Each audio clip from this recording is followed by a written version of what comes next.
Hello, friend. I was just thinking of you, and whether you have been here since the very beginning or if this is your very first episode, I want to be honest. There are some things that I have never said out loud on this podcast yet. Not because I was ashamed, well, maybe a little, but because I was still probably protecting something. I was protecting the hope that I want you to have, the belief that healing completely is possible in Jesus' name. Maybe I was protecting the version of my story that ends clean and tidy with this bow on top. But, friend, today, I want to tell you the whole thing. The parts that are still a little embarrassing, the parts I still notice in myself, and the nights that I just don't often talk about. Because if you are going to trust me with your story, you deserve to know mine too. Do you ever find yourself Googling, how do I stop thinking about him? Or have you ever started your day determined to keep no contact, only to feel pulled right back into the same patterns and shame? Welcome to Intimacy After Infidelity. You're not crazy for feeling this way. I'm Christina Joy, and I've been exactly where you are.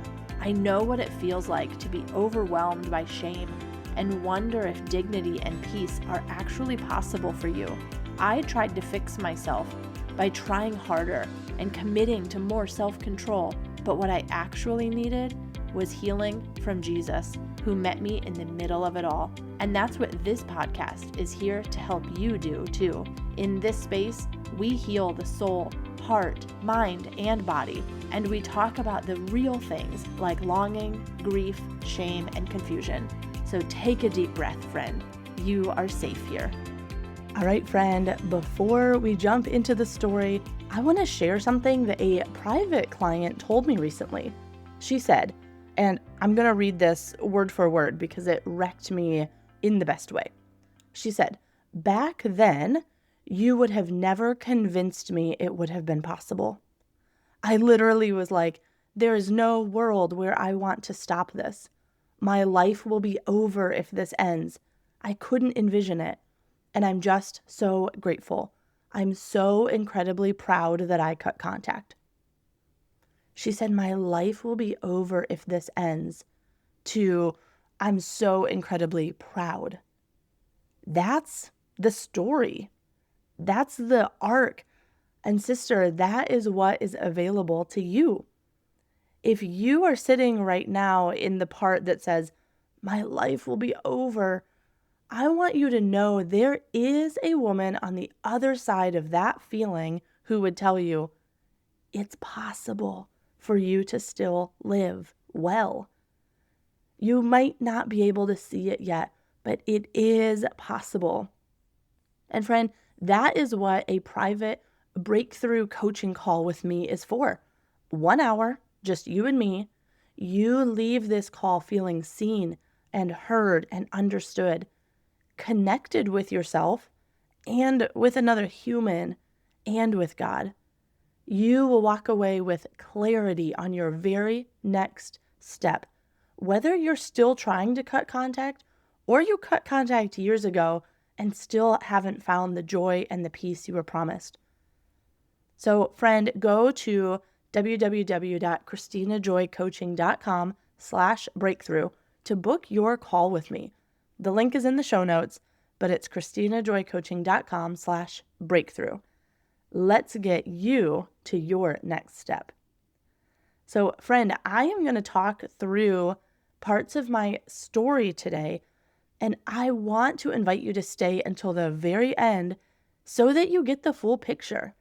I don't want anybody cutting out in the beginning and you miss the good stuff at the end.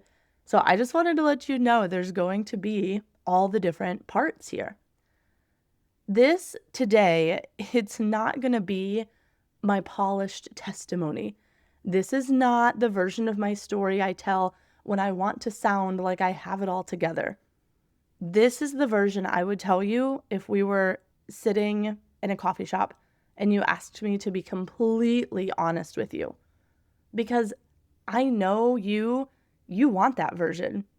And I think you need that version. I think the woman who's in the middle of her story right now needs to know that the woman coaching her was in it too. Messy, confused, relapsing, crying, functioning, but honestly falling apart. So, all the things, here we go. I'm going to start by being super honest. The thing that I carried and still carry the most shame about for the longest time was that during my affair, I was also a teacher in a Christian elementary school. And even as I said that, my shoulders just slumped down and forward.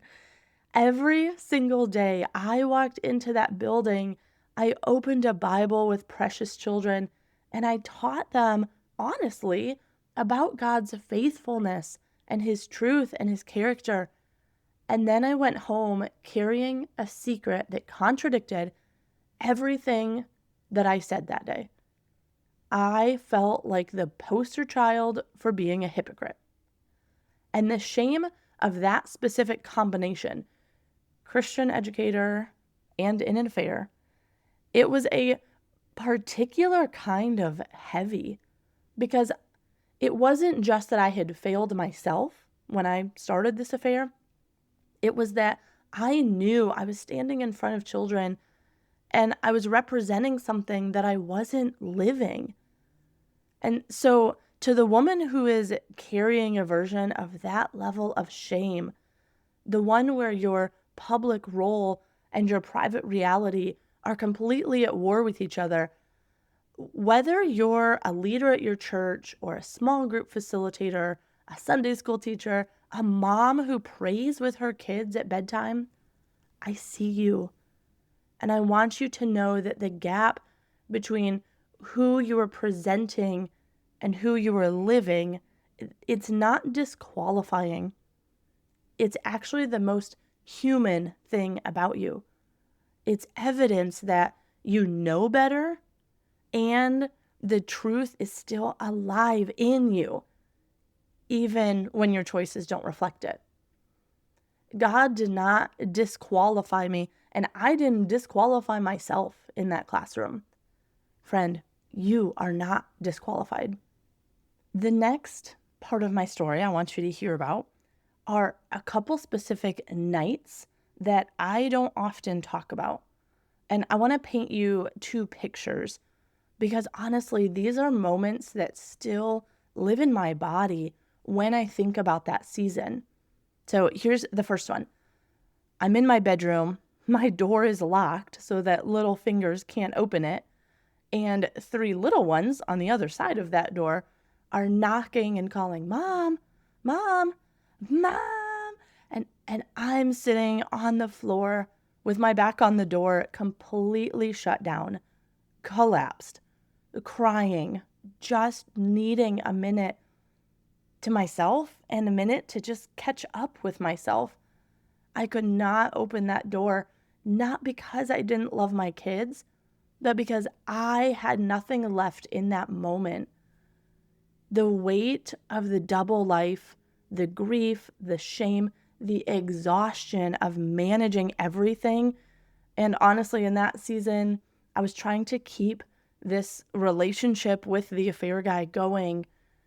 And it would have been much easier if I would have just let it go. But all of it finally hit me at once.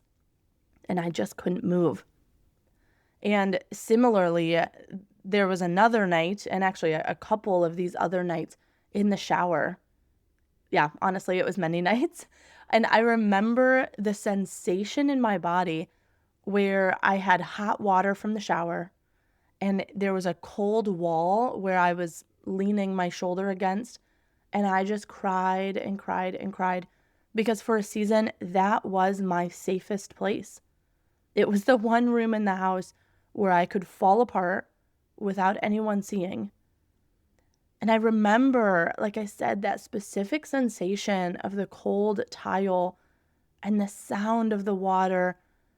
And so many thoughts would run through my mind, like, I don't know how much longer I can do this.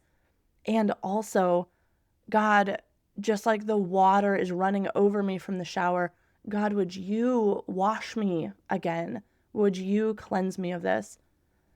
And I share these stories with you not for sympathy, because I want you to know, if you have had your own version of the locked bedroom or the shower, you are not uniquely broken.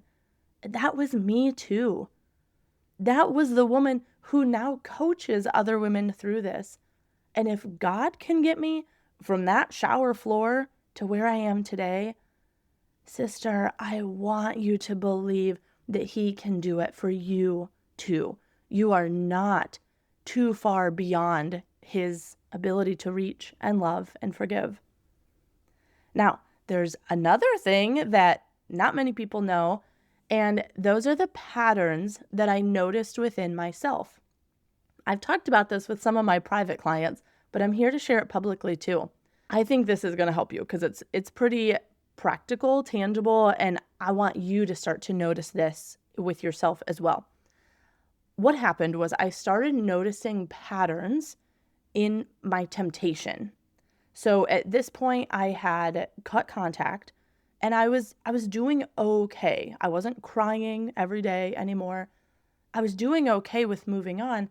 But what happened was, once in a while, this guy would pop back into my mind.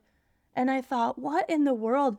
It was almost really frustrating because I had been doing so well with not thinking of him. And if you've ever cut contact for any length of time, you know what I'm talking about. I had moved past thinking about him every hour, and I was realizing that I was maybe not thinking about him for multiple days at a time. And at this point, it was like a whole month. I could go a whole month and like not seriously think about him, except he would randomly pop into my head once in a while. And so then I started to notice that it was actually in sync with my monthly cycle. And when I got curious, I did not judge myself. I realized, oh, this is cyclical. This is probably hormonal. It's tied to this specific window in my body's rhythm. And so here's what I learned about that as I kept getting curious and I stayed compassionate with myself. What I learned was that it was almost never really about him. It was about what I was needing in that moment. Because honestly, even as I continued to distance myself from this affair partner, sometimes in the month, my brain would try to feed me any male friend. So again, I realized it wasn't necessarily about this guy specifically, but it was about connection and feeling chosen and feeling alive. And so now when that window of my month comes, instead of shame, I get curious. And because I know that window is coming every single month, I can also be a little more proactive. So I'm building up that compassion. I'm ready for those thoughts. I can be prayed up. I can know who my safe people are that I'm going to reach out to. And I can ask myself, what do I actually need right now? And I can intentionally go get that need met from a source that doesn't cost me my integrity or my dignity. Okay, and a second pattern I noticed about myself was that I am weakest in the evenings. All day long, I can be pretty fine, productive, present, grounded. I'm doing the things. And then the sun goes down and something shifts. It's not every single night at this point, but I know that if temptation is going to show up to make a wrong choice or to reach out to somebody that I shouldn't be reaching out to, it's most likely going to come after dark. And if I would have gone to bed 10 minutes sooner, I wouldn't have had this temptation. I say this not to be dramatic, but just to be practical. Knowing your weak spots or your weak windows, it's not weakness. It's self-awareness, self-knowledge. And that's how you build a life that doesn't keep surprising you with the same failure. I got tired of that loop. Oh, how did I get here again? How did I get here again? I didn't want any more surprises. I wanted to be aware of who I was and what I needed. So, the same invitation I extend to you. What are your patterns? What time of day, what time of month, what emotional state makes you the most vulnerable? Because naming that and getting specific about it is one of the most loving and protective things that you can do for yourself. Okay, last thing that I have not talked about publicly on the podcast is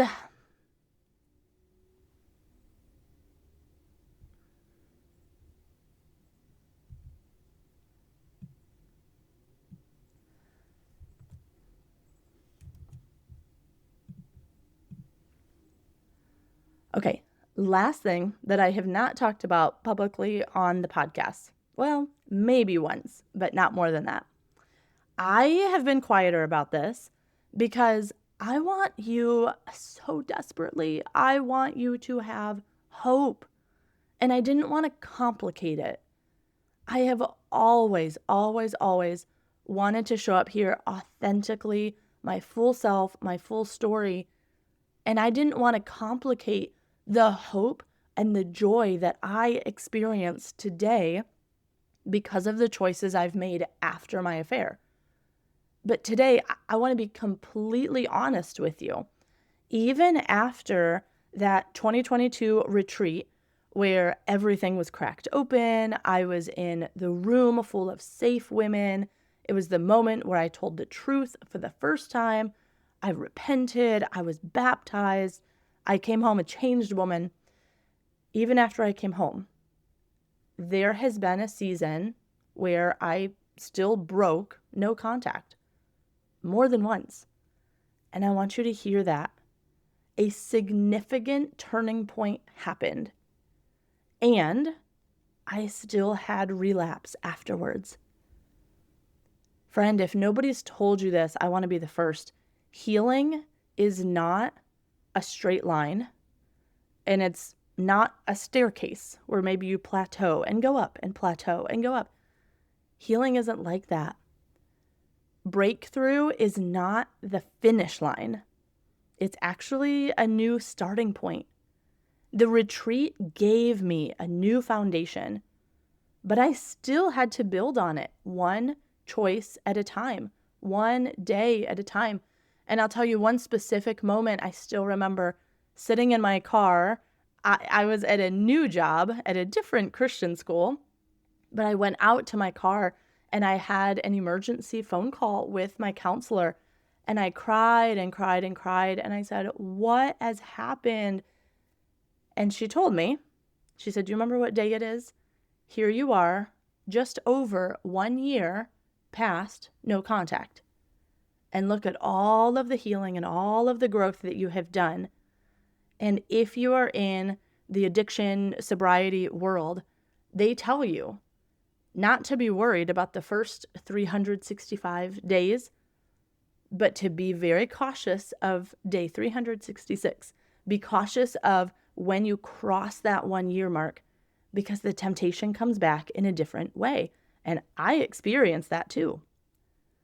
Now, sister, I am very happy to tell you that in this season, there is no contact, and there hasn't been for quite some time. The distance between relapses got longer and longer. The pull to him specifically got quieter. And the woman that I'm becoming started to feel more real than the woman that I was leaving behind. And I didn't get here where I am today by being perfect after my transformation. I got here by not giving up when I wasn't being her. I kept going one choice at a time. Now, I want to close this by telling you what's different today. And not to make you feel behind, but I want to give you a picture of what's available. I want to give you the hope that you can experience true, radical joy in your life again. Today, I can laugh without guilt chasing me. I can dream about my future without fear, which if you've heard me talk about Proverbs 31:25, she's clothed with strength and dignity, and she laughs without fear of the future. I'm finally doing that.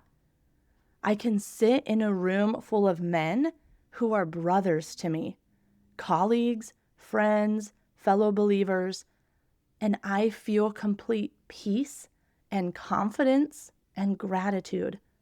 I trust myself now, and I have built that trust one grain of rice at a time, moving it from one side of my scale to another. I kept one promise at a time. I made one right choice at a time, and I gave up one honest prayer again and again and again. I am not who I was in the shower. I am not who I was sitting on the floor of my bedroom. I'm not who I was walking into that Christian school carrying a secret that felt like it was going to swallow my whole life. But I am the woman who cried out to God, I want my dignity back. And I watched him give it back slowly, sacredly, one day at a time. And dear sister, that is what's available for you too. Not my exact story, but it's your story. And it can be redeemed and reclaimed, and you can be fully alive again. So here's my ask for today, just one thing. If this episode has given you a flicker of maybe that's possible for me too, friend, could you share this episode with someone? Maybe you're thinking of another woman who needs this hope and encouragement. Or maybe you want to share it with a friend who knows your story, and you want that friend to also encourage you and give you some hope. Friend, if you are bold enough, I would love it if you would put it in your stories and tag me. Send it to whoever you are thinking of in this moment that you want to talk to. You might be the reason that your friend finds her way home. And talking about this with one of your friends might be exactly what you need to navigate your next breakthrough. So if you heard your story within mine today and you're ready to take that next step, I would love to have a breakthrough call with you.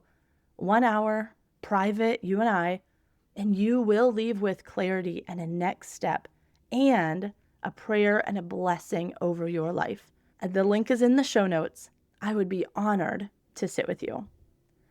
God, today, would you meet my sister in her locked bedroom? Would you hold her when she's crying in her shower? God, meet her in whatever version of that place is for her. Let her hear today that she is not too far gone from you, that you have been with her every moment when she thought she was alone. Would you give her courage to take the next step? And let her story become the one better than she could have ever imagined. One that's full of joy and dignity and you. We love you, Father. Amen.